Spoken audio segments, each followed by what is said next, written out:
Hi, I'm Scott from Mobile Screen Service in Orange County, and what I wanted to demonstrate to you is something that a lot of people ask about, and they wonder, how do I clean my screens?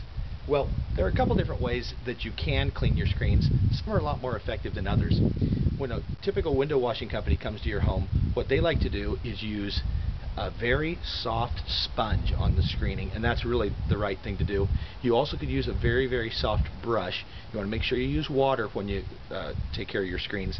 So you want to take the screen down. I'm going to show you here on this one here. This one here is a very soft brush.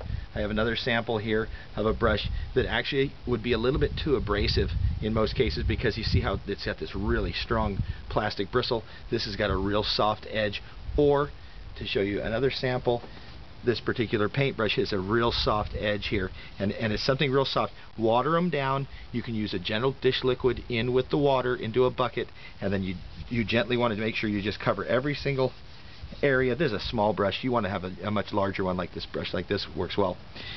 If you don't want to have to take your screens off, if you want to leave the screens on the windows, there is a new product on the market.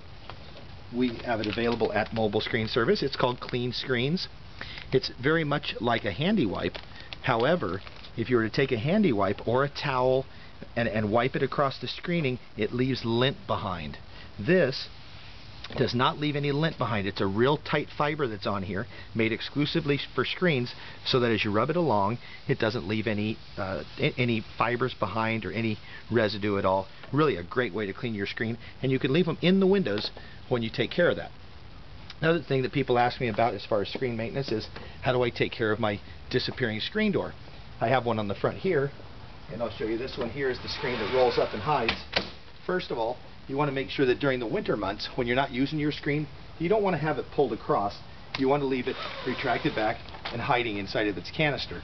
If it sits for too long against this edge, the magnets start to want to marry each other essentially, and they kind of bind up against each other, or it can happen. It's rare, but it can happen. So you want to bring this back. If that ever does happen, it seems like your magnets are getting a little sticky, a little bit of WD-40 on this edge here, and then also on this magnetic edge down here will take care of that situation. So one other thing you want to do on your disappearing screens is make sure you keep this bottom track cleaned out. You can use a dust buster with a tight little fitting like this. Get down in there and make sure you really get all the fiber out of there. Any dog hair, rocks, pebbles, anything that may accumulate down in there, really bad. The main thing that you want to do on a disappearing screen as you're doing your maintenance is take a screwdriver and go along, and right in this particular corner, you can see as I dig this up right here, you're going to pick up, well, what we call a hairball. And what that is, you will accumulate all of your dirt. Every time you pull this across, will get jammed into this corner. What that does is it starts to build up, and then your magnets don't want to hold each other tight, and what will happen is when a stiff breeze comes by, it'll actually retract the door back into this canister, and you'll wonder why your door keeps opening on its own. So that's one of the maintenance things. Keep this very clean in the bottom.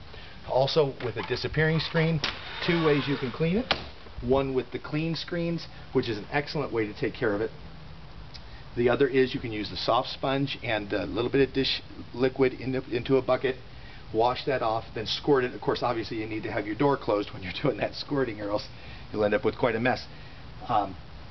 And that should do it. That really is about all you have to do with your screens. Just keep them nice and clean. They'll last you a long time.